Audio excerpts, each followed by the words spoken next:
తెలంగాణ, ఛత్తీస్గఢ్, ఒడిశాలో పోలీసులు అలర్ట్ కొనసాగుతోంది. పీఎల్జీఏ ఏర్పడి 24 ఏళ్లు గడుస్తున్న సందర్భంగా డిసెంబర్ 2 నుంచి 8 వరకు వారోత్సవాలకు మావోయిస్టులు పిలుపునిచ్చారు. ఈ నేపథ్యంలో అప్రమత్తమైన పోలీసులు, భద్రతా బలగాలు మావోయిస్టు ప్రభావిత ప్రాంతాలపై నిఘా పెట్టాయి. తెలంగాణ రాష్ట్రం చెర్లలో మావోయిస్టు ప్రభావిత ప్రాంతాల్లో హైటెన్షన్ నెలకొంది. స్థానిక పరిసరాలను జల్లెడపడుతున్నాయి పోలీసులు, సీఆర్పీఎఫ్ బలగాలు.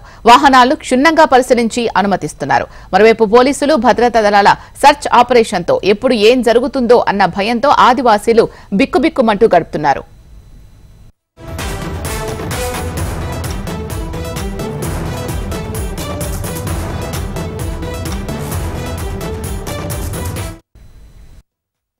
తెలంగాణ, ఛత్తీస్గఢ్, ఒడిశాలో పోలీసుల అలర్ట్ కొనసాగుతోంది. పీఎల్జీఏ ఏర్పడి 24 ఏళ్లు గడుస్తున్న సందర్భంగా డిసెంబర్ 2 నుంచి 8 వరకు వారోత్సవాలకు మావోయిస్టు పిలుపునిచ్చారు. ఈ నేపథ్యంలో అప్రమత్తమైన పోలీసులు, భద్రతా బలగాలు మావోయిస్టు ప్రభావిత ప్రాంతాలపై నిఘా పెట్టాయి. దీనికి సంబంధించి మరింత సమాచారం మా ప్రతినిధి రవికిరణ్ అందిస్తారు.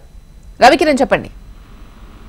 ఛత్తీస్గఢ్ లో పీఎల్జీఓ వారోత్సవాల సందర్భంగా ఏజెన్సీ ప్రాంతాలలో అర్జన్ రేకెత్తుతుంది. భద్రాద్రి కొత్తగూడెం జిల్లా చెర్ల మండలం పూసుగుప్ప గ్రామ సమీపంలో పెద్ద ఎత్తున చెట్లను నరికి రోడ్డుకు అడ్డంగా పడవేశారు మావోయిస్టులు. దీంతో అప్రమత్తమైన పోలీసులు చెట్లను తొలగించి రాకపోకలను అయితే పునరుద్ధరించారు. అయితే ఇప్పటికే ఛత్తీస్గఢ్, ఒరిస్సా, అటు ఆంధ్రప్రదేశ్ సంబంధించినటువంటి బోర్డర్ లో ఉన్నటువంటి తెలంగాణ ఈ ప్రాంతాలు ఏవైతే ఉన్నాయో సరిహద్దు ప్రాంతాల్లో కొంత అలజడి రేకెత్తుతుంది. మావోయిస్టు ప్రభావిత ప్రాంతాల్లో ఉన్నటువంటి గ్రామాల్లో కూడా నిరంతరం పోలీసులు నిఘా పెట్టి తనిఖీలు కూడా చేపట్టారు.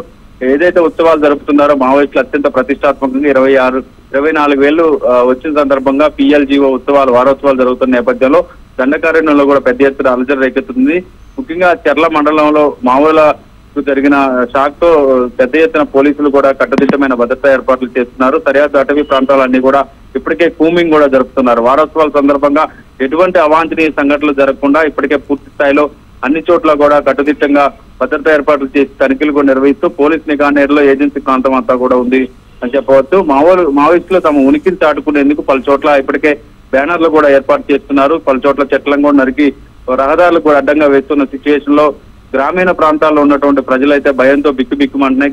ఆదివాసీ గ్రామాలు, చాలా గ్రామాల్లో కూడా మావోయిస్టు ప్రభావిత ప్రాంతాల్లో ఉన్నటువంటి గ్రామాల ప్రజలైతే భయపడుతున్న, భయాందోళన వ్యక్తం చేస్తున్న పరిస్థితి కనపడుతుంది. ముఖ్యంగా గత 2 నెలలుగా జరుగుతున్నటువంటి సంఘటనల నేపథ్యంలో మావోయిస్టులు కూడా పోలీసులకు లక్ష్యంగా చేసుకొని ఎటువంటి దాడులకైనా పాల్పడే అవకాశం ఉన్న నేపథ్యంలో ఇప్పటికే ఇంటెలిజెన్స్ నివేదికలతో ఇటు పోలీస్ యంత్రాంగం కూడా పూర్తిగా అప్రమత్తమైంది. ఇంటెలిజెన్స్ నివేదికల ప్రకారం ఎక్కడికక్కడ ముందస్తుగానే చర్యలు చేపట్టారని చెప్పవచ్చు.